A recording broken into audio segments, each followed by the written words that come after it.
सत्यासाठी सज्ज, अन्यायाविरुद्ध जागरूक. आपण पाहताय महादूत न्यूज. धुळे जिल्हा पिंपळनेरचा पश्चिम पट्टा गावरान तांदळाचे माहेरघर, सुवासिक वाणांना जागतिक मागणी. धुळे जिल्ह्यातील पिंपळनेरचा पश्चिम पट्टा उच्च प्रतीच्या गावरान तांदळाचे माहेरघर बनला आहे. येथील आदिवासी बांधव पारंपरिक पद्धतीने भात शेती करून या परिसराला समृद्ध करत आहेत. येथील अनुकूल भौगोलिक परिस्थितीमुळे ही शेती अधिक भरभराटीस आली असून इथल्या सुवासिक तांदळाने आता आंतरराष्ट्रीय बाजारपेठेतही आपली ओळख निर्माण केली आहे. येथे इंद्रायणी, सुकवेल, चिमणसाळ, बासमती यांसारख्या विविध तांदळांच्या वाणांची लागवड होते. यातील इंद्रायणी वाणाला शेतकरी अधिक पसंती देतात कारण त्याचे उत्पन्न चांगले मिळते, तर सुकवेल हा जुना आणि सर्वाधिक सुगंधी वाणा असून उत्पादन कमी असले तरी बाजारात तो ₹280 ते ₹300 प्रति 3.5 किलो दराने विकला जातो आणि त्याला मोठी मागणी आहे. भात शेतीसाठी येथे रोपणी आणि पेरणी अशा दोन्ही पारंपरिक पद्धती वापरल्या जातात, ज्यात चिखलणी आणि फळी फिरवून लागवड करणे मुख्य आहे. पिंपळनेरच्या शुक्रवारी भरणाऱ्या आठवडे बाजारात या तांदळाची मोठी विक्री होते. भात शेतीला एकरी खर्च अंदाजे ट्रॅक्टर, नांगरणी, फळी मारणे, बैल शेती प्रत्येकी ₹1500, चिखलणी ₹1500, मजुरी 5000 ते 6000. एकूणच पिंपळनेरचा पश्चिम पट्टा आणि येथील आदिवासी बांधवांचे अथक प्रयत्न यामुळे गावरान तांदळाला स्थानिक आणि जागतिक स्तरावर एक वेगळीच ओळख मिळत आहे. ब्युरो रिपोर्टसह संपादक अनिल बोराडे.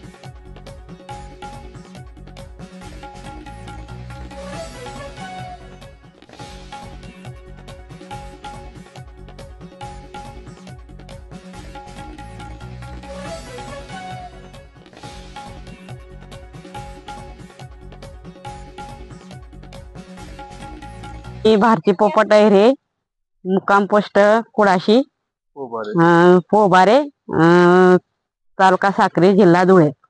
आणि आमचं शेत आहे हे आमसऱ्या. या ठिकाणी आम्ही भात लावत आहोत. इंद्रायणी हा भात लावून राहिलो. आम्ही मजूर घेतलेले आहेत आणि ते मजुरांना घेऊन पहिलं ते रोटाव्हिटर मारलं, शेताची म्हणजे मशागत केली आणि मग लावायला सुरुवात केली. भात कसा लागतो खायला? इंद्रायणी भात हा सगळ्यात चांगला आहे. तो खायलाही चांगला आहे, त्याची मागणी पण असते, विकायला पण तो चांगल्या किमतीने विकला जातो. मी पप्पू वैरे, राहणार कुडाशी, पोबारे, तालुका साक्री, जिल्हा धुळे.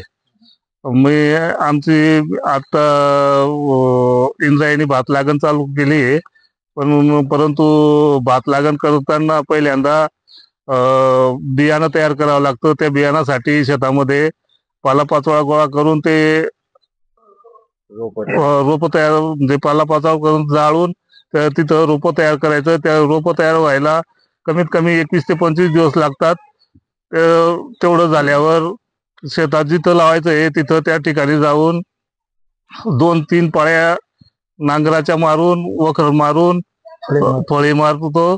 मग नंतर मजूर घेऊन भाताची लागण करतो. भात खाण्यासाठी एकदम रुचकर आहे, नरम पण असतो आणि उत्पन्न पण चांगलं येतं त्याचं. आणि आम्ही गुजरातच्या हद्दी लगत असल्यामुळे आम्हाला पाण्यावरच पाऊस कायम स्वरूपी म्हणजे 4 महिने चांगला असतो. पावसाळ्यामध्ये भाताची लागवड केली जाते. हाताने लागवड करतात. भात हातानेच आम्ही लागवड करतो.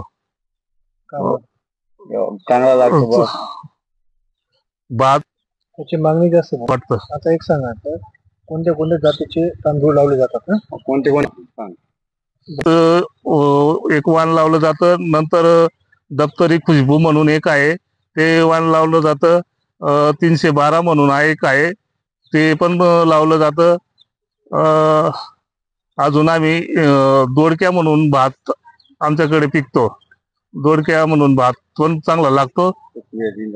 आणि सुकवेल, चिमणसाळ वगैरे ते पण करतो, पण जास्त करून आम्ही इंद्रायणी करतो. बरोबर.